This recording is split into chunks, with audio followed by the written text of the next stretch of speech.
I thought that there would be some kind of completion after sleeping with X number of women, or like after getting my first girlfriend, like way before I slept with anybody. And so I worked really hard, really diligently. I went out, put in time, and eventually got result after result after result after result, girlfriends, cool stuff happened. Come to find out that there's no halo that appears above your head like you're in World of Warcraft or something, you know? And then feeling that also like some kind of emptiness there.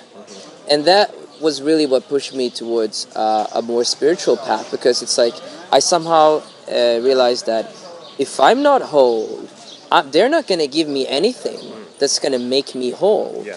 And so to value myself more, and even if they could give you something that would make you whole, and that would be dangerous, temporary, it'd be dangerous, because then you become addicted to that, you know, and then you start manipulating them or trying to possess them or trying to protect yourself from not getting hurt by them because they have something that you don't have.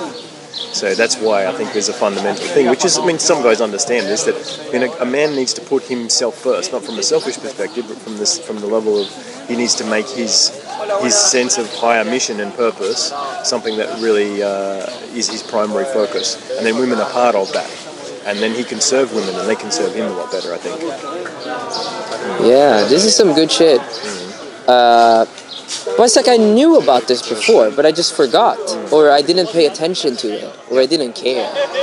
And I think it takes time for it to manifest of value for you. Yeah. It takes time to recognize that it is valuable, that it is something that's more important than everything. They got to work together, right? Yeah. And the inner and the outer need to work together. But sometimes, even if you haven't, which a lot of guys need to do, if they haven't been taking action, they need to go out and take some action. But then from the action, they need to get feedback about where they need to do the inner alignment work. So I think both of those elements can come together into a more holistic perspective. Yeah, I was kind of more just taking action all the time.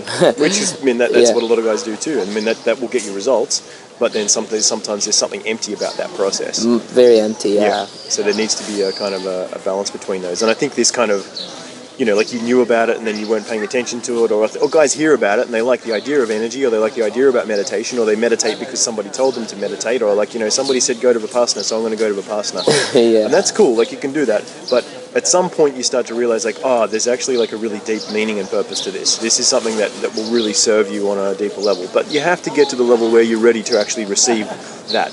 Like anything, right, in life, we have to have a sense of understanding of like why we need it, and then we need to commit to that. And then by committing to it, we can actually receive what's really there, as opposed to just like window shopping through spirituality and energy work and meditation and stuff. And, you know, taking concepts, but not really like embodying the concepts, which is where the real work happens, I think, is getting into a deep embodied state.